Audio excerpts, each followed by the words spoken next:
Hi, my name is Shez. You're watching Project Food Garden. Today is 3rd of Jan 2022. It's another toasting day here in Christchurch, Canterbury. So, coming back to the videos that we do for you guys, now we are coming into the phase where we will be doing quite a few videos on tomatoes. We started off the Russian Black Krim in almost third week of November. So it's been quite a few weeks now. We have done a few changes on the plants. When I say changes, that means pruning and putting the stakes on, and we'll give you a medium shallow dive on that front. But it triggers me the thought that a lot of people, they watch commercial production. A lot of people, they watch YouTube videos, and they try and they implement the same thing in their gardens.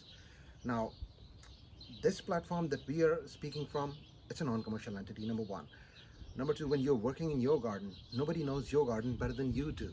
So the plan that you will make for your garden, it has to be in a way that works for you, not as per, you don't need to get yourself in line with the videos from YouTube, or if you're seeing people doing farms commercially.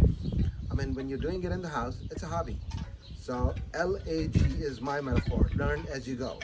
Besides, life is too short to be little. So let's go and show you what we are planning to do.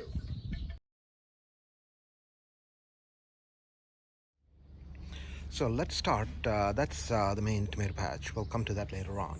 So today what we are doing is we are giving you a quick, not a quick, it's going to be a medium session. It's going to be a medium deep dive on how we go about the Russian black rim. As you can see that this patch is solely dedicated to Russian black rim. Now Russian black rim, it grows in every possible direction available as long as it's provided support. You can see how many stakes I have put into the patch. It develops a main leader. Let me show you the leader trunk. See, it develops a leader trunk, and along with it, hold on, let me show you a few more. There you go. It develops a leader trunk, which is the main trunk, which gets really nice and chunky with time. And then later on, if you encourage it to grow, it would develop more trunks, since we know that it's an indeterminate variety, so it'll keep growing till the end of the season. So because of the fact that it's going to keep growing, so we need to stay on top of the pruning. Now it's totally your choice when you're working with this plant, if you want to raise this with one trunk or with multiple trunks. So let's get into how to take care of this plant and at this point of life cycle. So this is the view from behind. I mean, I was giving you the frontal view, that's the back view. So the first thing that I want to speak about is the first, as you can see, the aisle, the first 6 to 10 inches of the plant, they're supposed to be, of all of them, needs to be chopped off nice, crisp and clean. You can see a few suckers coming out. I will get rid of them.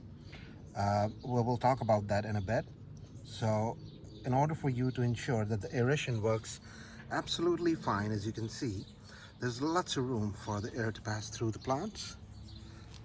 Let me show you the other side as well. There you go. So all the bottom is really nice and clear. Make sure you don't leave any laterals in the bottom. Not getting off the topic, we are getting some amazing fruiting on the olive trees here. Now coming back to the black Krim. So you got to ensure these branches that you're looking at, like these are known as laterals. So you have to check in all of the patch religiously if there are any dead laterals around. If you see any dead laterals, it's time to chop them off. Now you can also see that I have put in a lot of stakes because I'm going to be raising these plants with multiple trunks. So the stakes are all over the patch.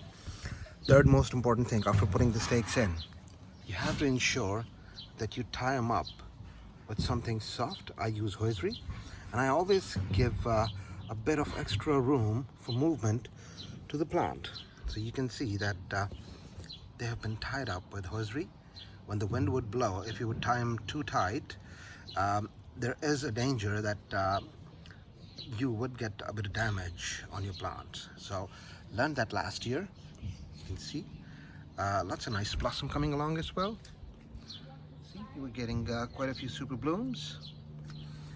If we come onto this side, there's a really nice set of blossoming happening all over the patch, which is quite heartening. I mean, so far I'm quite chuffed with the way these plants are going. So after that, the most important thing is, once you have decided that, like, let me quickly show you. See, this is how we have done it. So this is one of the suckers that is coming up, so I'm providing it support.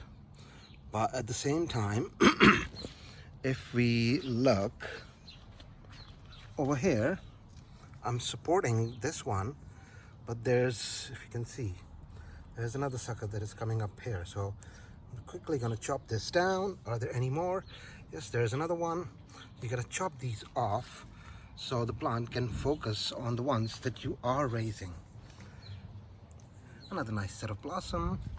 And let me quickly again show you in the bottom. You would see that this looks crispy clean, so you've got to ensure that. And one last final thing that you all need to do is keep an eye on the patch, if not daily, at least once a week, to ensure that the health of the leaves and the blossom is doing well. Sometimes it does happen that you get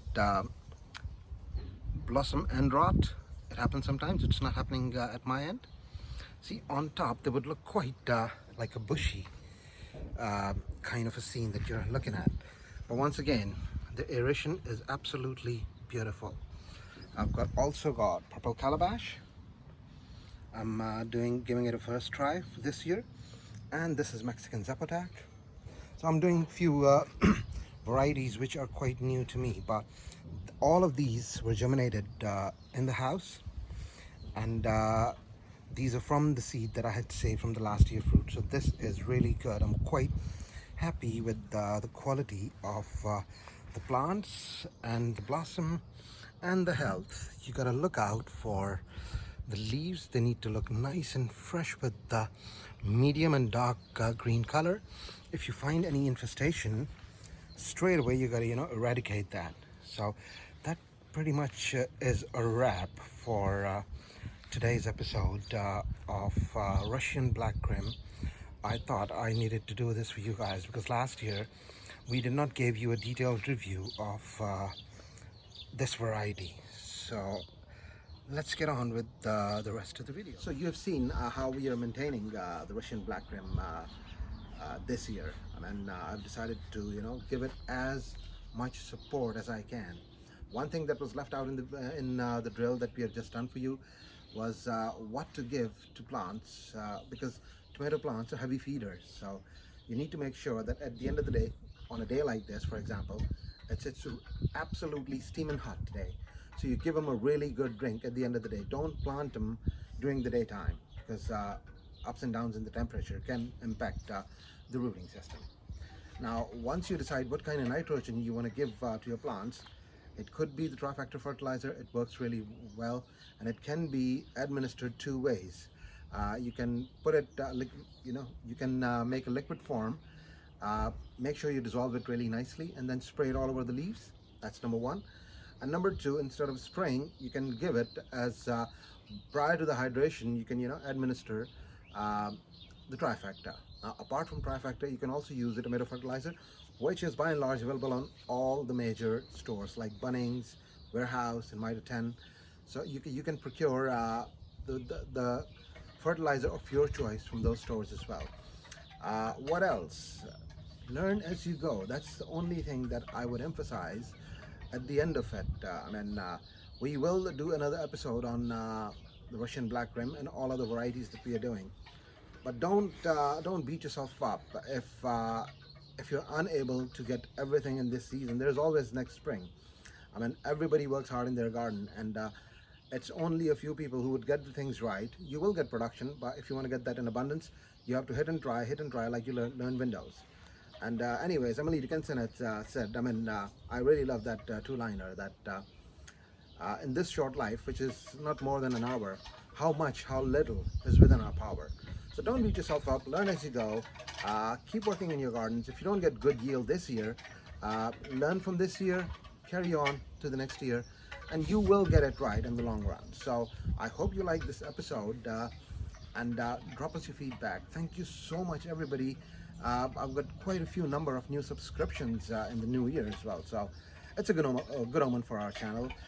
Welcome to all new subscribers. Welcome to Project Food Garden. Keep supporting us, and wherever you are, stay safe out there in the pandemic. Take care of your personal health, and make sure you wear personal health equipment. And on that note, wherever you are, have a good, lovely morning, afternoon, evening, and night, wherever you are. Goodbye.